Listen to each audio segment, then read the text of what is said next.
ஆண்டவரும் இரட்சகருமாகிய இயேசு கிறிஸ்துவின் நாமத்தினாலே மீண்டும் ஒருமுறை கூட காட் கோசிஸ் மினிஸ்ட்ரிஸ் மூலமாக இந்த கால வேளையில் உங்களை சந்திப்பதில் பெரும் மகிழ்ச்சி அடைகிறேன்.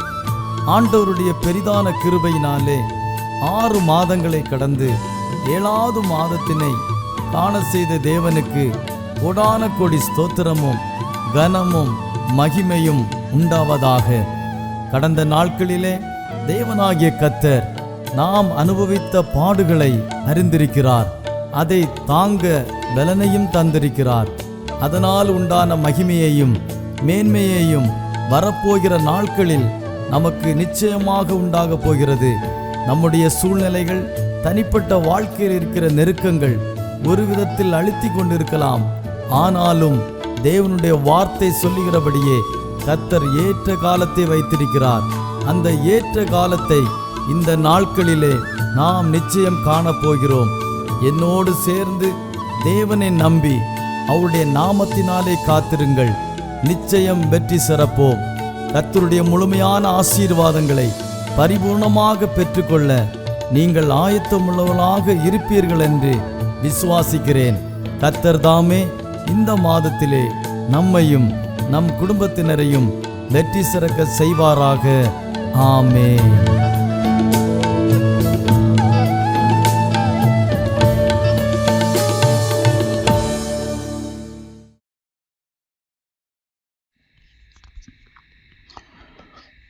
கர்த்தருடைய பரிசுத்த நாமத்திற்கு மகிமை உண்டாவதாக.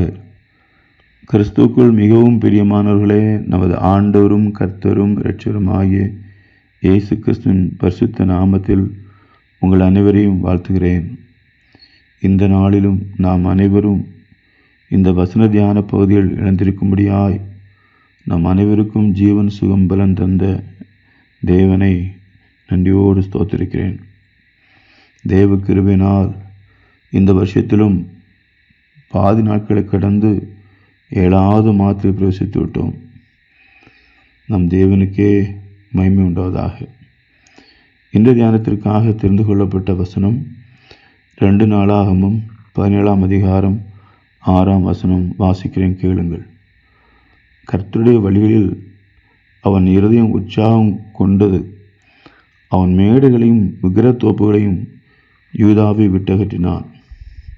ஆமேன். யூதா தேசத்தை ராஜ்யபாரம் பண்ணின நல்ல ராஜாக்களில் யோசபாத்தும் ஒருவன். யோசபாத் தன் தகப்பனாகிய தாவீது முன்னாட்களில் நடந்த வழியில் நடந்தான் என்றும், அவன் கர்த்தரை தேடி கர்த்தருடைய கற்பனைகளில் வழியில் தவறாமல் நடந்தாள் என்றும் நாம் வேதத்தின் மூலமாக அறிந்து கொள்கிறோம். அவன் கர்த்தரிடத்திலும் பயபக்தியுடனாக இருந்தான் என்றும் 2 நாளாகம புஸ்தகத்தில் நாம் வாசித்தறிய முடியும். முக்கியமாக கர்த்தருடைய வழியில் அவன் இருதயம் உற்சாகம் கொண்டது என்றும், அதன் காரணமாக மேடைகளையும் விக்கிரத்தோப்புகளையும் யூதாவை விட்டு அகற்றினான் என்றும் நாம் அறிந்து கொள்கிறோம். இஸ்ரவேல் தேசத்தையும் யூதா தேசத்தையும் ராஜாக்கள் அரசாட்சி செய்த காலங்களில் அநேக ராஜாக்கள் கர்த்தருடைய வழியில் நடக்காமல் அந்நிய தெய்வங்களை பின்பற்றி நடந்தார்கள் என்றும், விக்கிரத்தோப்புகளை ஏற்படுத்தி பாகால்களுக்கு பலியிட்டு தூபம் காட்டினார்கள் என்றும், விக்கிரங்களை வணங்கி தேவனுக்கு கோபம் ஊட்டினார்கள் என்றும் நான் வேதத்தின் மூலமாக அறிகிறோம். ஆனால் யோசபாத் ராஜாவோ இவற்றுக்கெல்லாம் விதிவிலக்காக இருந்து கர்த்தருடைய வழியில் உற்சாகமாய் நடந்தான் என்றும், தன் தேசத்து ஜனங்களுக்கெல்லாம் வேத புஸ்தகத்தை கொண்டு போதிக்க ஆசாரியர்களுக்கு கட்டளையிட்டான் என்றும் அறிகிறோம். கர்த்தருடைய வழியில் உற்சாகம் கொண்டதினால் யோசபாத் பாகால்களை தேடவில்லை, அவன் கர்த்தரை தேடினான். கர்த்தர் யோசபாத்துடன் இருந்தார்.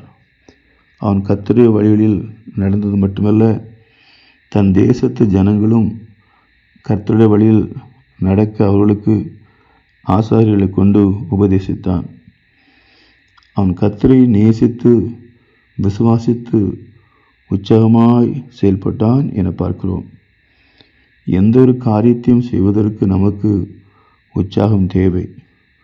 உற்சாகம் இல்லாமல் எந்த காரியத்தையும் நாம் முழுமையாக நிறைவேற்ற இயலாது, முடியாது.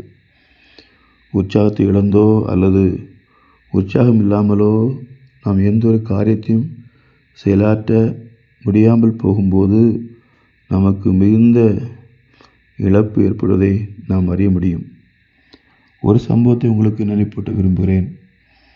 இயேசு கிறிஸ்துவின் பாடு மரணங்களுக்கு முந்தைய நாள் இரவில் கெத்செமனே எனப்பட்ட இடத்திற்கு இயேசு தம்முடைய சீசர்களோடு வந்தார்.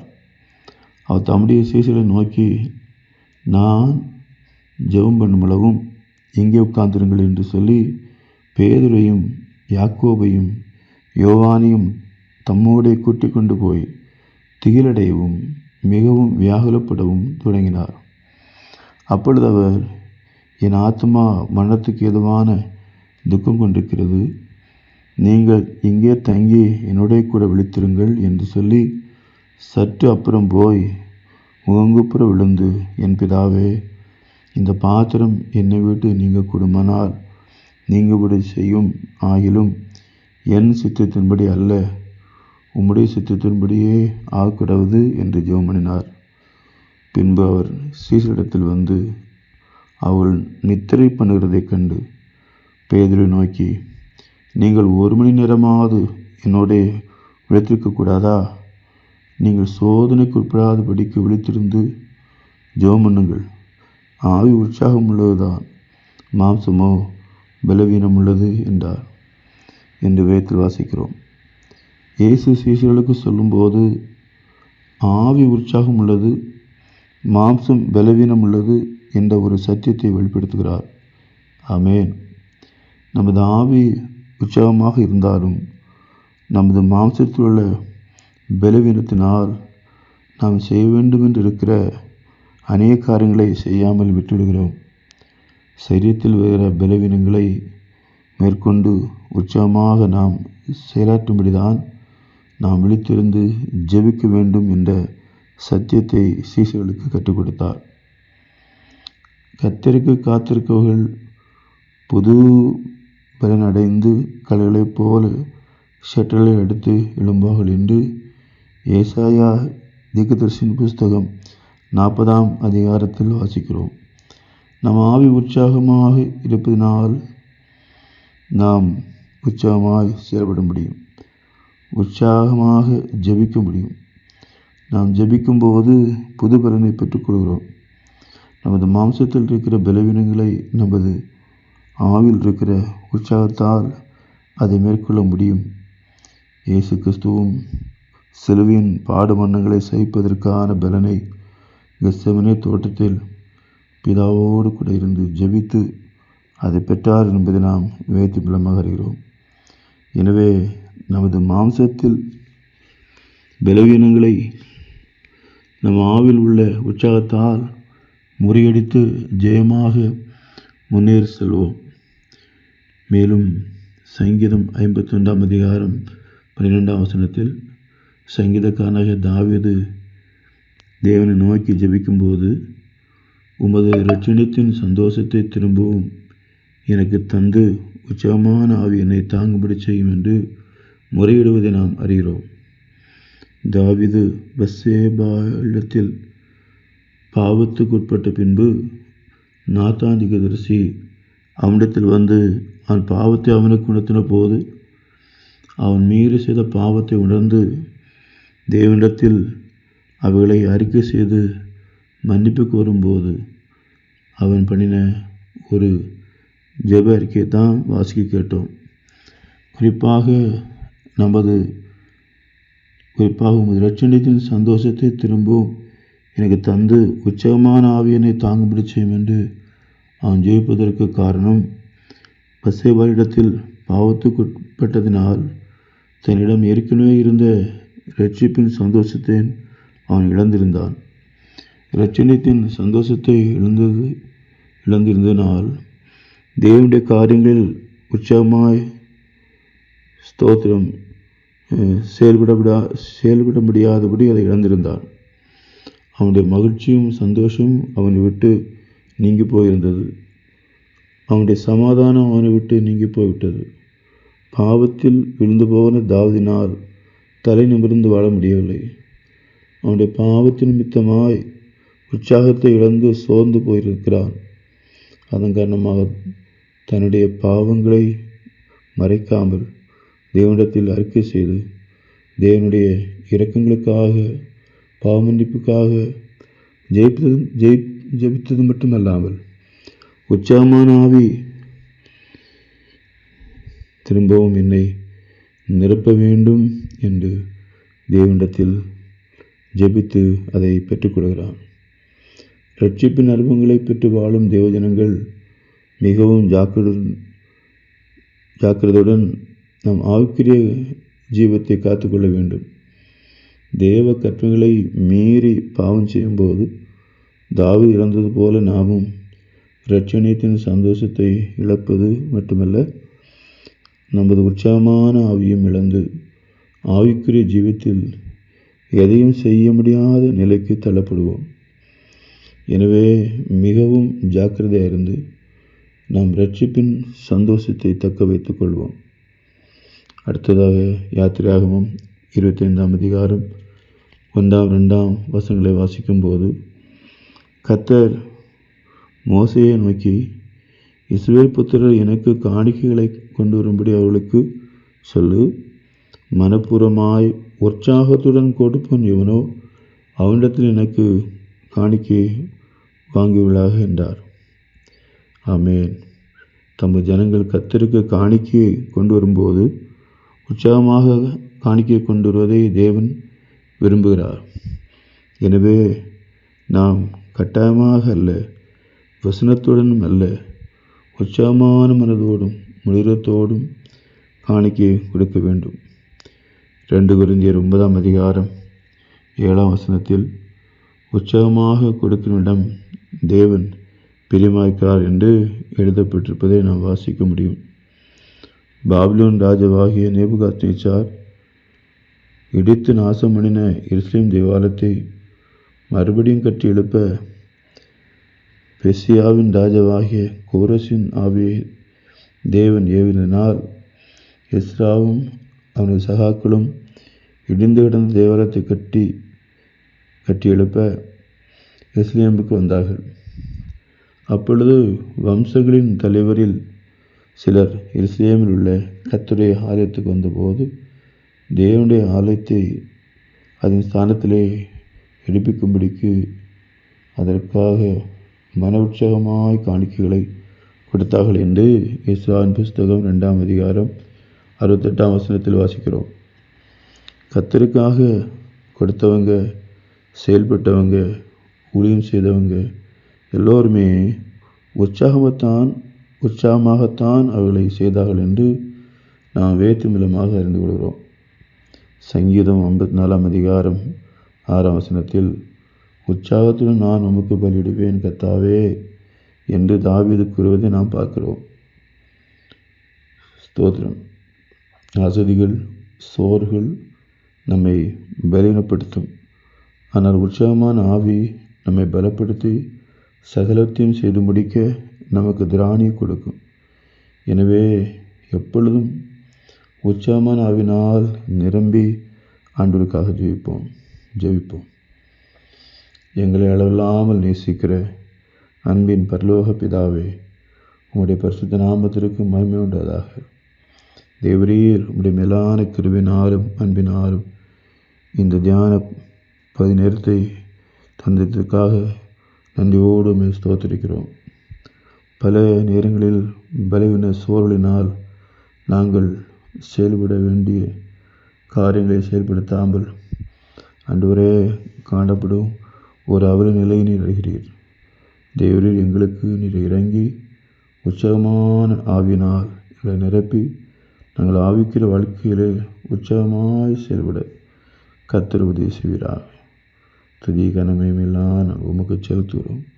இயேசு கிறிஸ்துவின் நாமத்தில் ஜெபிக்கிறோம் நல்ல பிதாவே. ஆமென், ஆமென், ஆமென்.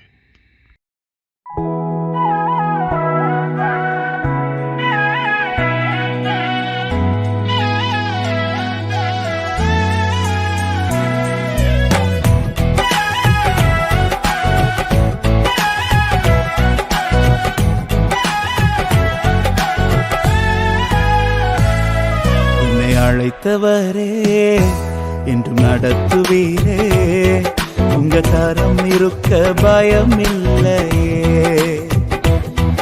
என்னை அழைத்தவரே என்றும் நடத்துவீரே, உங்க கரம் இருக்க பயம் இல்லையே.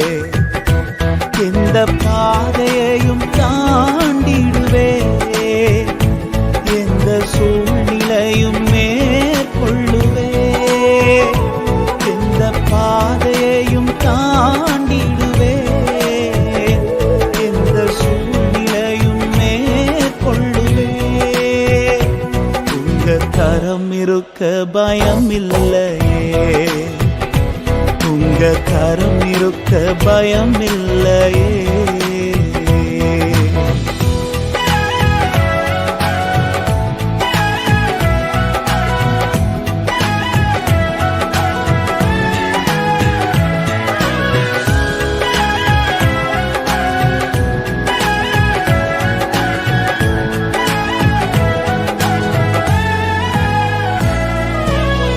கருவிலே என்னை கண்டவரே, பெயர் சொல்லி என்னை அழைத்தவரே.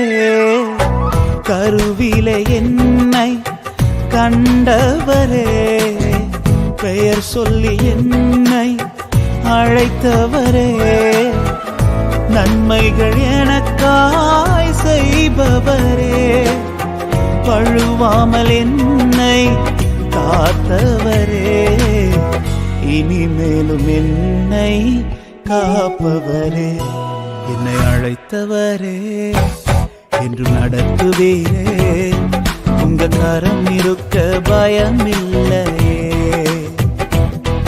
என்னை அழைத்தவரே என்று நடத்துவீரே, உங்க கரம் இருக்க பயம் இல்லையே.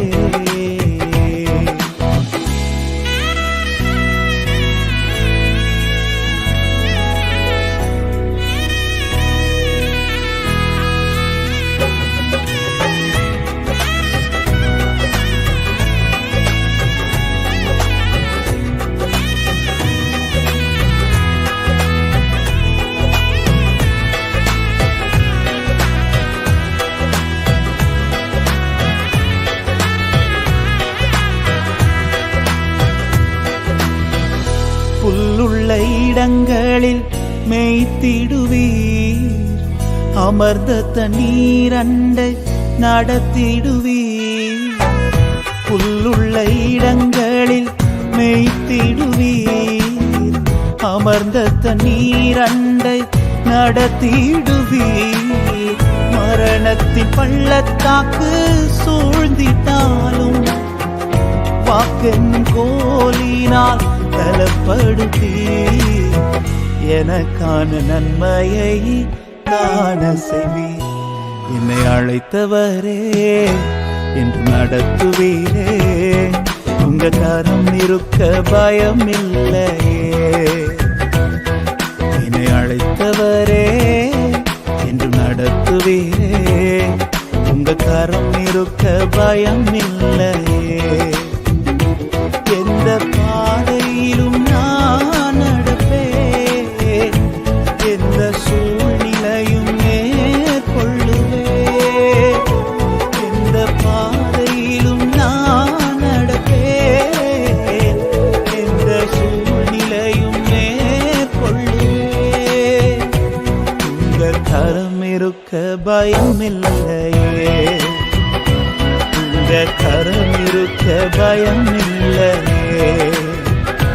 உங்க கரம் இருக்க பயம் இல்லையே, உங்க கரம் இருக்க பயம் இல்லை.